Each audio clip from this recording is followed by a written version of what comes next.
Pump up the volume on your parenting with Parent Pump Radio. Tune into something different that makes a difference. At Parent Pump Radio, instead of a ripple, we choose to create a splash. Get energized, get inspired, and get informed with how to parent in the new millennium. With your host and parent coach super guide, Jacqueline T.D. Wynn. Hi, this is Jacqueline T.D. Wynn. Welcome to Parent Pump Radio. Our show is all about dynamic family leadership and leaving a profound legacy for our children. Book an appointment with me to see how I can help you cash flow through our turnkey real estate investing program. Turnkey means we do it all. We acquire, renovate, manage for you. You purchase and prosper. Our single-family homes start at $75,000 and cash flow now. And be sure to also get my 2 books that are on Amazon, True Legacy Wealth, Creating Generational Wealth with Real Estate Investing, and the itty bitty book on family leadership. So you can go to my website, integrativeminds.com, book a strategy session with me, order my latest books, and schedule a time to speak with me. Our show is also available on iTunes, Google Play, Stitcher, YouTube, and syndicated on rethinkradio.org, oneideaway.com, and Armed Radio. I'm really excited about our guest today because I know he's going to bring so much worthwhile information for me, for you, for the whole family. So he is a New York Times bestseller. His book, Performing Under Pressure, The Science of Doing Your Best When It Matters Most, is published in 65 countries and was named Inc. magazine as one of the top 10 business books of the year. He advises U.S. Army, Navy, Fortune 500 companies such as IBM, Mercedes-Benz, and is a performance coach to the NFL, the NBA team, and Olympic medal-winning athletes. He's also taught executive education at Kellogg School of Management. He spends his time researching and writing on the variables that drive performance and leadership. His firm has surveyed over 40,000 people a month. Now his firm, the Institute for Health and Human Potential, has been named by Profit Magazine as one of the fastest growing companies. He speaks widely around the world on performance, leadership, disruption, innovation, and entrepreneurship. And I'm so glad to have him here today on the show. So please welcome Dr. J.P. Pawliw-Fry. Hi, Dr. J.P. Hey, just call me J.P. Great to be here. Thanks okay, so much. J.P. I love it the is. introduction. Thank you so much. Oh my gosh. I didn't even know what to cut out because you have done such amazing thing. Thank you. Thank you. My pleasure. Great to be here. So let's get into talking about pressure because that's what we're talking about, parenting under pressure and how emotional intelligence plays into that. What does our brain do under pressure and how can we manage it better? Yeah, that's a great question. First of all, I would just say this, that being a parent is really difficult. So if anyone is listening right now and they're thinking, oh, everyone else is doing a great job, having an easy time of it, but I'm not, you're wrong. Everyone is having a difficult time of it. And every age, kind of a developmental zone will, we could call it, of different ages, brings different challenges. When the kids are younger, it's more of a physical challenge. As they get older into their teens, it's more of an emotional challenge. So I want to just, even before we start, just say, for anyone who's listening, just know if you're struggling with your kids, you are absolutely not alone. Number one. Number two, kind of good for you to listen to this and hopefully other resources to understand what can I do to be a better parent under pressure? Because there is a ton of pressure that both parents feel. It's like parents are under pressure, kids are under pressure, and now you put the two of them together. Not an easy, it's a bad concoction. Right. And the kids don't have the emotional intelligence yet to stay calm. So then when we get all stressed out, then they just feed off of that. That's a great point. It's not till age 24, 25 that an important part of our brain kind of closes up or really develops our prefrontal cortex to calm, the amygdala, the emotional part of our brain. And that's really important for people to know, that especially for teens, maybe not for 23, 24, 25-year-olds, but in that teen zone, it's really hard because teens don't have, and certainly younger kids listen to us a little bit more, but you've got this tension between the teen trying to individuate away from their parents because they want to be individuals. And that's a healthy, normal process. But then you also have the fact that their brain has not fully developed, so they don't have the tamping down of their emotional impulses by their higher centers, by their executive function areas, their prefrontal cortex. And because of that, and I hate to say this, but it's just true, teens are just more liable to engage in risk-taking behaviors. Add in maybe a third big part, which is that they have other teens who are also going through the same thing, also individuating away, also trying to find, themselves, trying to establish themselves in their peer group. And so that peer pressure plays a big role as well. I mean, we've got tons, I don't even need to go into that, but that's another factor. And so it's really hard to kind of parent those young people through that really challenging time. I have 3 kids, 23, 20, and 17. And the 17-year-old it's hard right now. He's a great guy, and he is challenged by the same thing. There's peer pressure. He's trying to find his way in his peer group, and he's got parents who are, trying to parent him in a way that keeps him safe. So then what does the brain do under pressure? And then how can we as parents manage it better? In other words, I don't think I answered that question the first time, did I? And that's very important to me right now. Sure. No, that's good interviewing skills, knowing when I'm not really answering the question. Let's just talk in general terms. You or I or anyone listening are under pressure. We've got a pressure situation. It could be a conversation we're having. It could be a presentation we're making, a decision we have in front of us. And so we feel a certain pressure to make a good decision, have an effective conversation, make a good presentation. And so what's going on is that there are really 3 attributes of that situation. Number 1, and it's all about the outcome. The outcome's important to us. Number 2, the outcome is uncertain. We don't know which way it's going to go. And number 3, we feel responsible for the outcome, but we feel judged on the outcome. So 3 important characteristics: importance, uncertainty, and we feel judged. Mm-hmm. So here's what happens, especially around the being judged. The importance and the uncertainty turns on our brain a little bit, but what really turns on our brain, and especially the emotional part of our brain, this part called the amygdala, which literally in Greek means almond, and I've dissected the brain and it looks like a little almond. This almond gets turned on by that third characteristic of pressure, which is feeling judged on how things are going, on the outcome.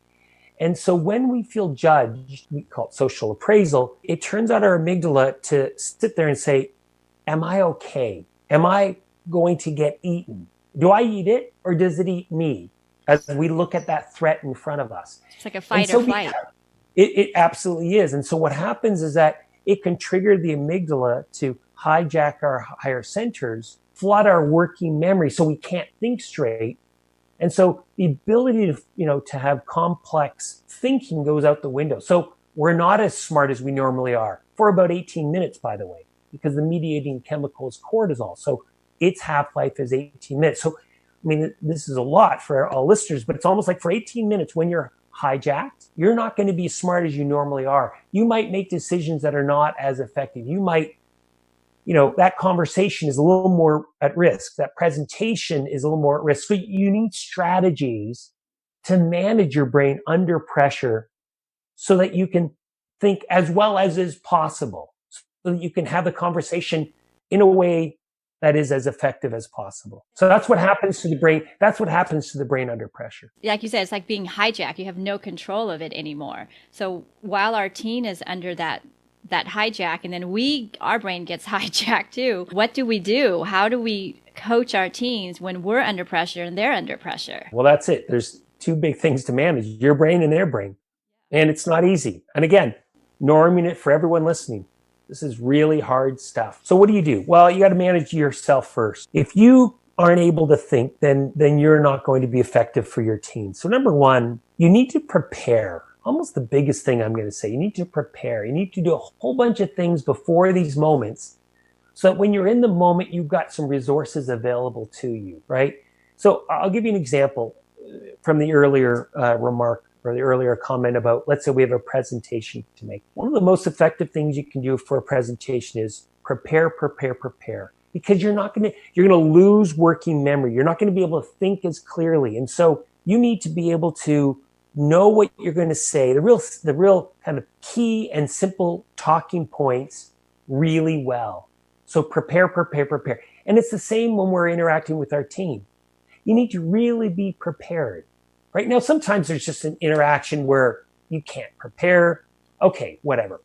But if you have to have an important conversation, go and find someone. Could be your co-parent, your parent or co-parent. Could be your good friend, could be a therapist, could be a coach. Go and find someone and walk through the whole conversation that you might need to have with them. Let's say it's about a behavior that they're engaged in that is, you're not cool with, or marks that you're worried about for them, or a peer group they're hanging out with that you're seeing signs that, again, they're unsafe. Whatever it is, don't go in blind. Don't go in thinking you can think on your feet, because you're going to be less able to think on your feet in that precise moment than you are the rest of the day, the rest of the week, practically, because it's a pressure moment. The outcome's important to you. You're not sure how it's going to go, uncertainty.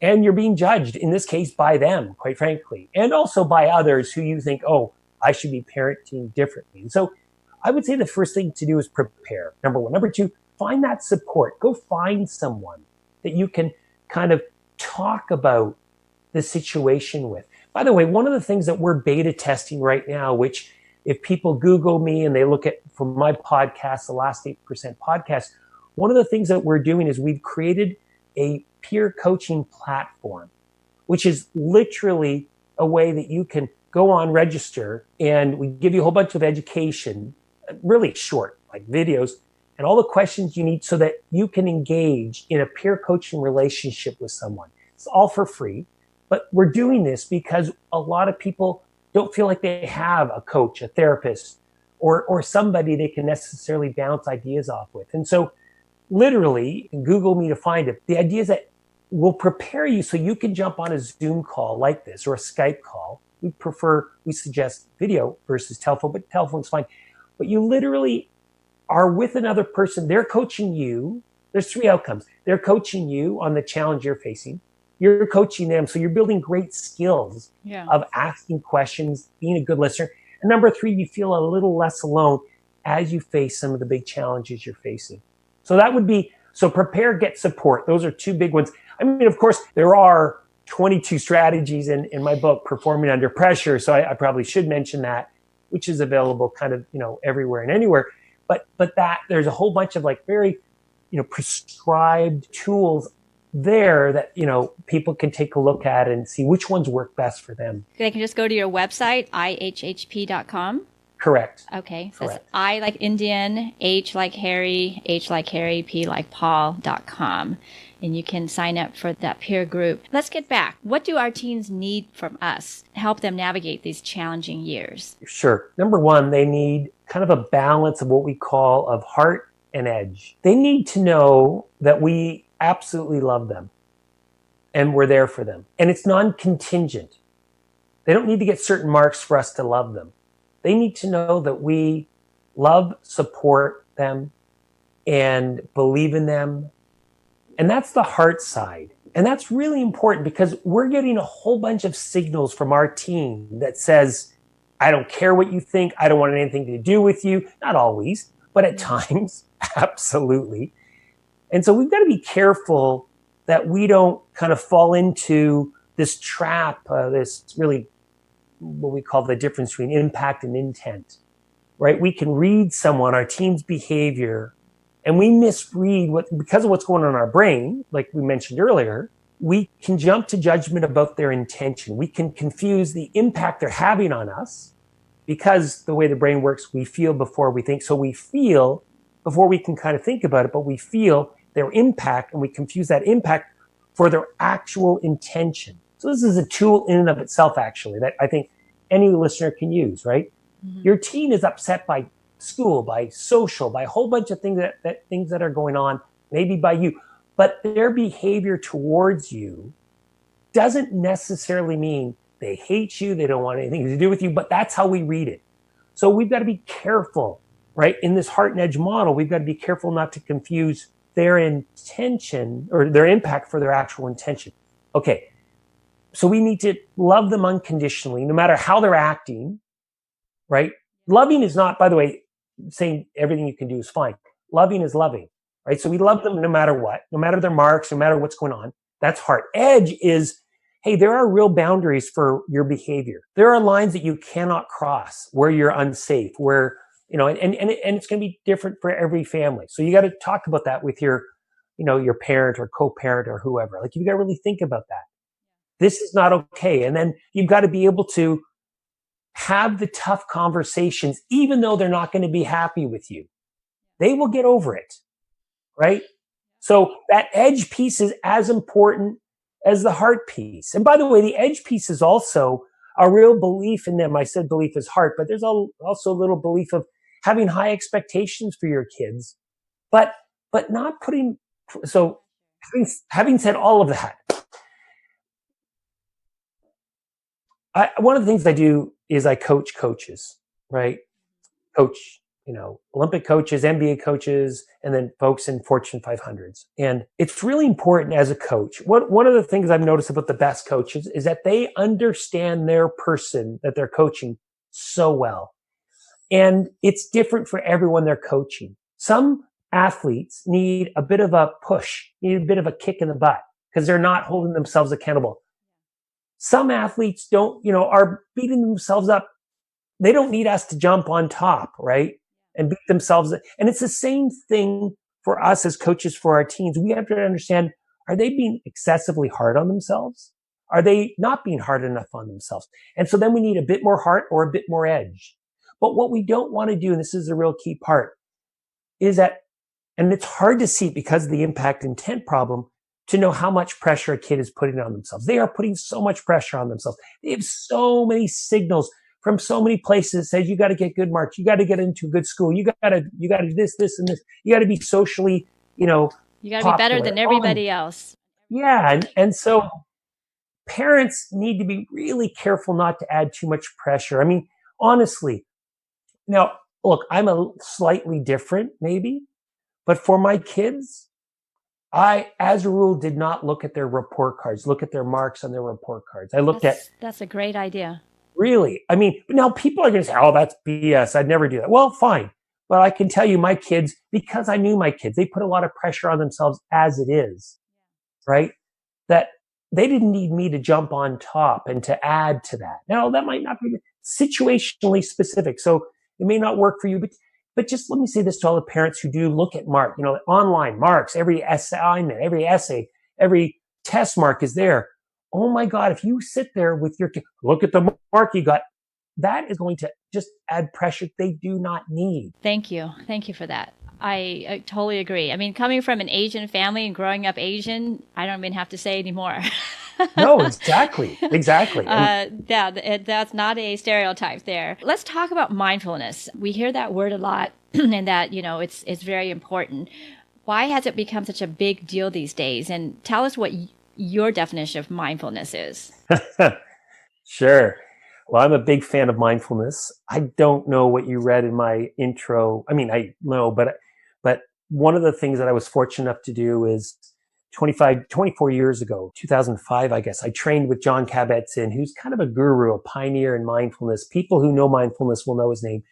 I trained at the University of Massachusetts with him and I had a pretty kind of, significant mindfulness practice for the last 30 years because I started in 1989 is actually when I first learned of it. I know, you spent 2 years at a monastery in Asia too. Yeah, so. Not the whole time, just parts of 2 years. And so that was a big informative time. And I'll say this, the reason I mention all this is that mindfulness, yes, is a practice that has come from a certain part of the world that in some ways has a certain, belief system with, Buddhism being at the heart.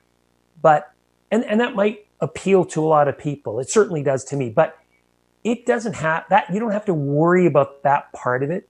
Really, at the end of the day, it is definitionally very simple. It's paying attention non-judgmentally, non-reactively. And this is John's definition, by the way.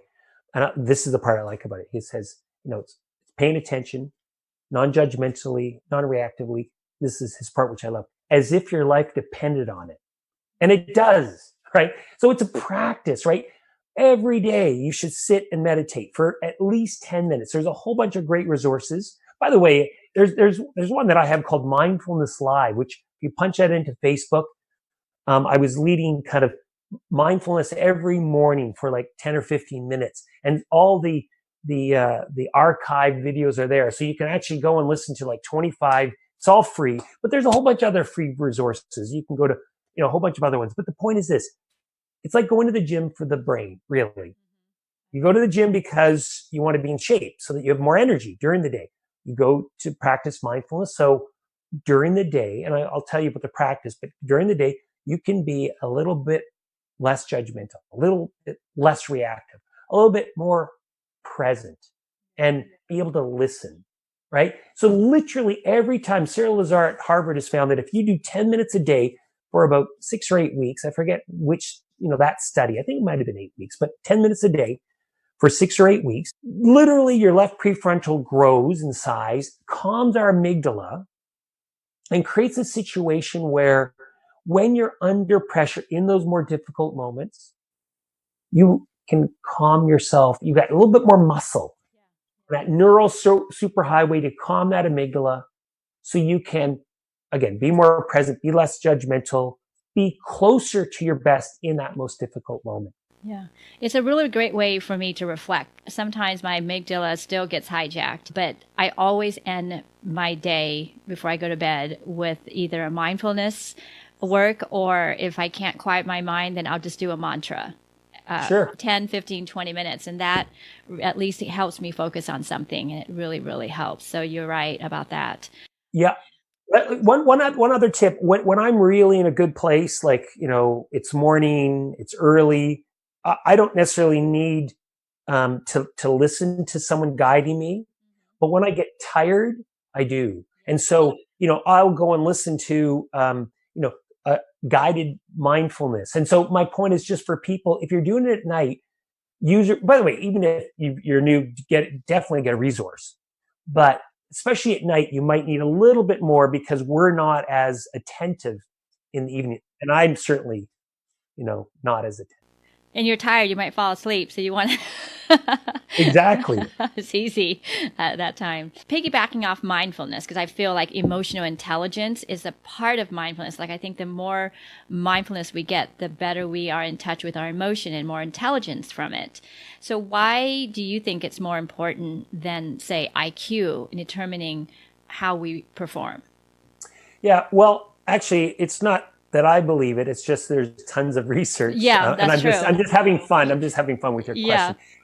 But no, it's like, we know IQ matters to a certain degree, right? And we know of it as like a threshold capability, an entrance criteria. You need a certain amount. Once you cross that line, any more IQ doesn't necessarily give you an advantage, right? Warren Buffett has a great line. He says, if you've got an IQ of 150, take 30, sell it, get some value for it.